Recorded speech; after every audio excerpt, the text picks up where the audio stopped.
të jetësimit e vullnetit të qytetarëve, rrjedhimisht të konstituimit të institucioneve sa më parë që të jetë e mundur. Por në fakt e përmendi që si partia e parë ashtu siç e ka të drejtën ta propozoj emrin, ashtu e ka të drejtën që të mos ta bllokoj procesin, por që të jep alternativa për zgjidhje, ndërkohë që vetëvendosja nuk e ka bërë këtë, pasi partitë të tjera nuk është që nuk kanë dhënë opsione, por që këto nuk janë përfillur nga lëvizja e vetëvendosje. Nuk është që ka pasur bashkëpunim, gjë që gjykata kushtetuese thotë që patjetër që duhet të ketë bashkëpunim dhe i takon partisë së parë që të bëjë më shumë për një zgjidhje.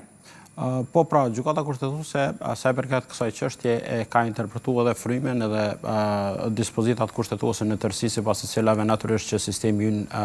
në Kosovë veç masaj politik duhet më ndërtu dhe me funksionu mbi bazën e parametrave të frymës së bashkëpunimit, frymës së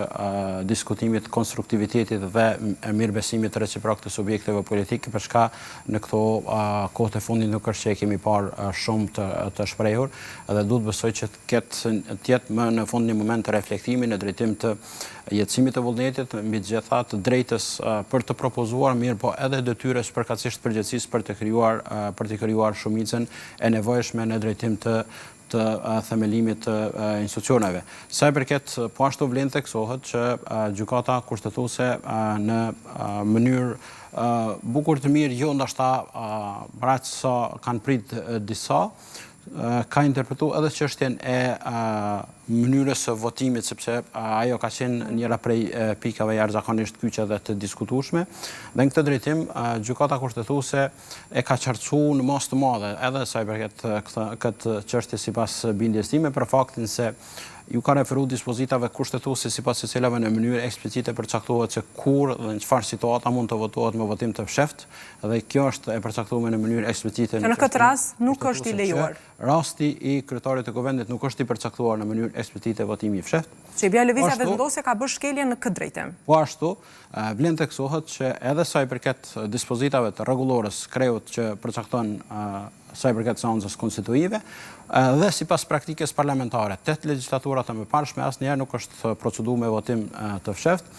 Pavarësisht kësaj, e kemi thënë që në krye të herës, në rast se eventualisht do të vendoset me datën 8 prill kur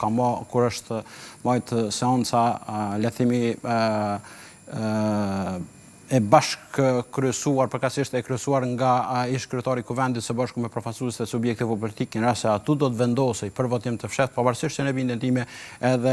sipas praktikës nuk ka qenë praktike e zbatueshme më herët, megjithatë nuk besoj që do të kishte problem, sepse në instancën e fundit kryesuesi teknik, kryesuesi i seancës, siç e ka thënë edhe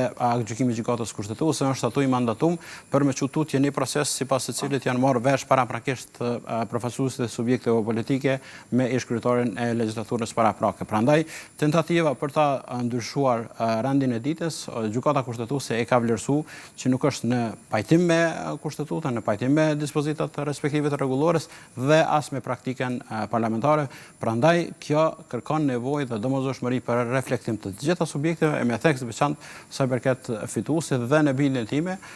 janë dy kushtimisht me thonë mundësi ose rrugë e para që përmes kompromisit subjekti politik fitues të ndërtoj një shumicë të nevojshme gjatë të një tutje, përmes tutje edhe ato mund të propozoj këdo që e vlerëson, dhe e dyta në rast se eventualisht nuk arrihet kjo shumicë, atëherë të reflektojnë raport me kërkesat e subjekteve të tjera, sepse ka pas edhe propozime të tjera të cilat natyrisht që i hapin